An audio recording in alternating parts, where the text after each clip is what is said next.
When I was like 18, I had a teacher and I was telling her about how I'd gotten some big orders with my sewing business and how I wanted to sew for a living and everything, and she was like, wouldn't it be the weirdest thing if you were like the next Martha Stewart? And like she put the idea in my head, like I never thought about going as big as Martha Stewart, and then I was like, huh, I bet I could do it. Martha Stewart did it. Like my goals are, I've got pretty lofty ambitions. When I was 10, my main interest was drawing. A lot of what I was sketching was clothing. And I just started thinking about it one day and I was like, well, someone has to make these clothes. I mean, who says that I couldn't make these designs that I sketch? My mom and I started looking for sewing classes like at the community centers, and we found a couple.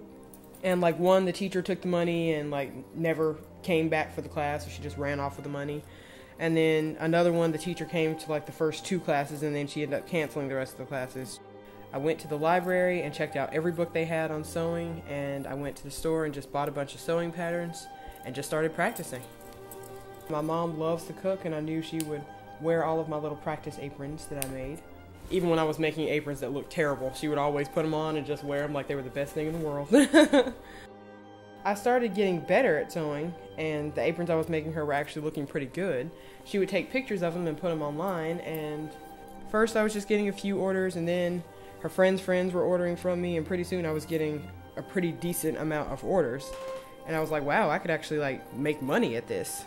By Christmas of the first year that I was sewing the aprons, I had like $2,000 in the bank. And so for a 17-year-old, that was a lot of money. That's when I decided that sewing for a living is what I wanted to do. I love my violin. I started playing in high school, but like when I started, the orchestra was kind of big, and our conductor, he had a lot on his plate, so he handed me a violin and was like, okay, there's the violin, here are the other violin players, ask them to teach you how to play it. So I didn't really get any instruction. So that was another thing that I kind of just ended up teaching myself, and I just practiced a lot. And I guess I've always been a kind of self-sufficient person. I think that comes from homeschooling. Like my mom homeschooled me from 5th grade through 8th grade.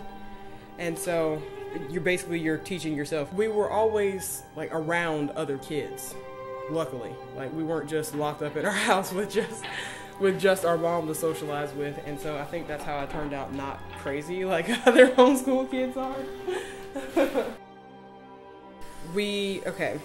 My mom was leasing that house at the last minute.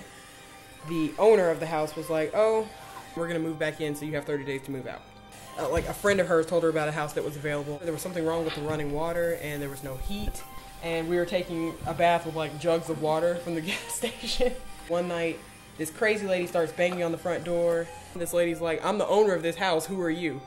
The realtor or whoever was like renting the house, and it wasn't theirs to rent. So we packed up and moved in with my aunt. We were like sleeping on pallets on the floor, and it was a pretty depressing time. And everything was just so up in the air. I like figuring things out. It's like, okay, we have a problem, how do we fix it? And I guess I get that from my mom. A couple of retail stores happened across my Etsy shop, and this lady, she emailed me and she was like, oh, we're interested in this style of apron you've got, but we just want to know if you could have our company logo embroidered on it. And so I was like, yeah, just email me the logo. And she emailed it to me, and it was Bush's Baked Beans. And I was like, and she was like, we just want to order like 120. So I was super excited. 120 aprons to Bush's Baked Beans. I was just really excited about my name being out there, and like big company like Bush's Baked Beans actually being like seeing my product and saying, oh, that's what we want. I've just been the type that if I want to do something, I'm going to do it, and if you're not going to show me how, that's fine. I can find out how to do it myself.